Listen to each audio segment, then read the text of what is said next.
Direct News TV. Trump returns to New York to face charges in criminal probe. New York former President Donald Trump returned to New York from his Florida estate Monday to face historic booking and arraignment on hush money charges related to allegations of sexual encounters. The nation's largest city bolstered security and warned potential protesters it was not a playground for your misplaced anger. Trump's long day started with a motorcade ride from his Mar-a-Lago club to his red, white and blue Boeing 757, emblazoned with his name in gold letters, all carried live on television. The mini-parade took him past supporters waving banners and cheering, decrying the case against him that stems from payments made during his 2016 campaign, as politically motivated. Already months into a third campaign to reclaim the White House he lost to President Joe Biden in 2020, Trump and his advisors seemed to relish the attention. Cable networks followed his plane at airports in Florida and New York with video from the air, and a small group of senior campaign aides were joined aboard by his son, Eric Trump, who eagerly posted photos of the wall-to-wall coverage from his seat. The scene was quite different in New York, where Trump will be arraigned on Tuesday, facing a judge in the city where he built a national profile in business and entertainment but became deeply unpopular as he moved into politics. Prosecutors say their case against him has nothing to do with politics and have defended the work of Manhattan District Attorney Alvin Bragg, who is leading it. City leaders urged calm. While there may be some rabble-rousers thinking about coming to our city tomorrow, our message is clear and simple: control yourselves, said New York Mayor Eric Adams. New York City is our home. We are the safest large city in America because we respect the rule of law. Trump stepped off his jet alone and directly into a waiting black SUV, with no one greeting him. Only small, sparse groups of supporters lined the route as his motorcade used a police escort to whisk him into Manhattan. From the air, the procession conjured images of a current president on the move rather than a former one facing criminal charges. Advisors said Trump spent the flight working. He was to meet with his attorneys, then spend the night at Trump Tower before surrendering to authorities at the courthouse.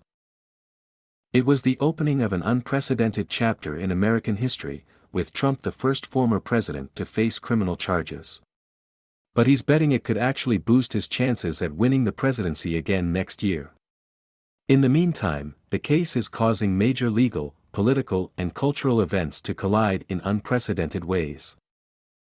Trump's team says the media circus could work to his political advantage.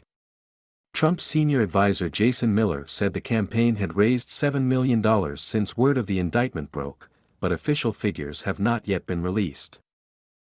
One Trump fundraising email Monday carried the subject line, "Tomorrow, I will be arrested." Before he had even deplaned in New York, the former president was already using video from his motorcade ride in Florida as part of a fundraising solicitation on his social media site. After initially being caught off guard by news of the indictment last Thursday evening, advisors are now working to see if the case against him helps his 2024 campaign. That idea clashed with the former president's own attorneys, however, who asked the judge in a Monday filing to ban photo and video coverage of his arraignment, which is expected Tuesday afternoon.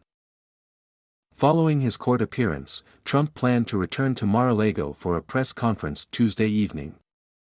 At least 500 people have been invited, according to a Republican familiar with the planning and granted anonymity to discuss it.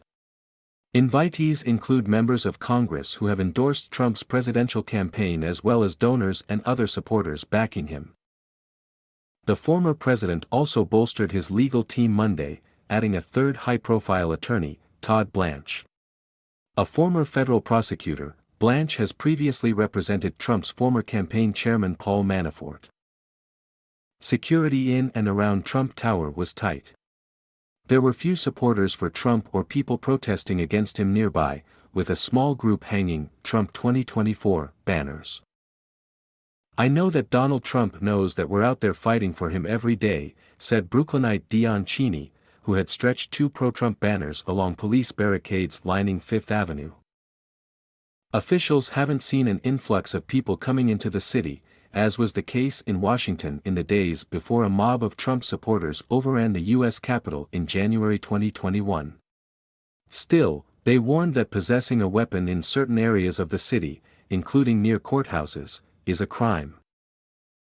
One of Trump's staunchest defenders in Congress, Republican Representative Marjorie Taylor Greene of Georgia, was helping to organize a Tuesday morning rally at a park across from the courthouse where Trump will appear, and Mayor Adams took the unusual step of calling her out by name.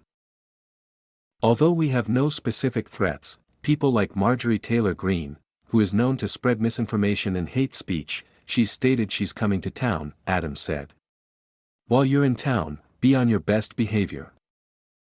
Trump is facing multiple charges of falsifying business records, including at least one felony offense, in the indictment handed down by a Manhattan grand jury last week. The investigation is scrutinizing six-figure payments made to porn actor Stormy Daniels and former Playboy model Karen McDougal. Both say they had sexual encounters with the married Trump years before he got into politics. Trump denies having sexual liaisons with either woman and has denied any wrongdoing involving payments. Arriving in Minnesota where he was touring a factory to promote his administration's economic policies, Biden was asked if he thought there would be unrest in New York. "No, I have faith in the New York Police Department," the president replied. He also said he trusted the nation's legal system.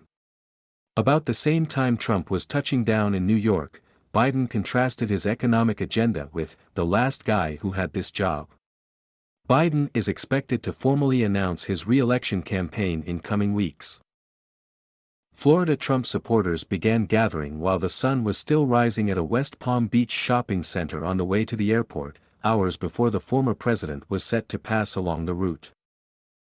Boca Raton firefighter Eric Solenston and his retired colleague, John Fisher, put up banners.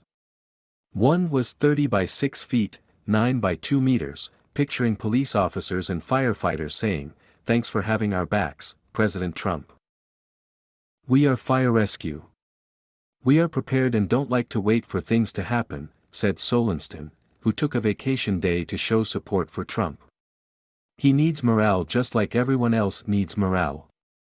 He's done more for this country than any 10 presidents combined. My name is Kingsley. Please like, share, subscribe and hit that notification bell so you can be the first to be notified whenever we post. You won't regret it."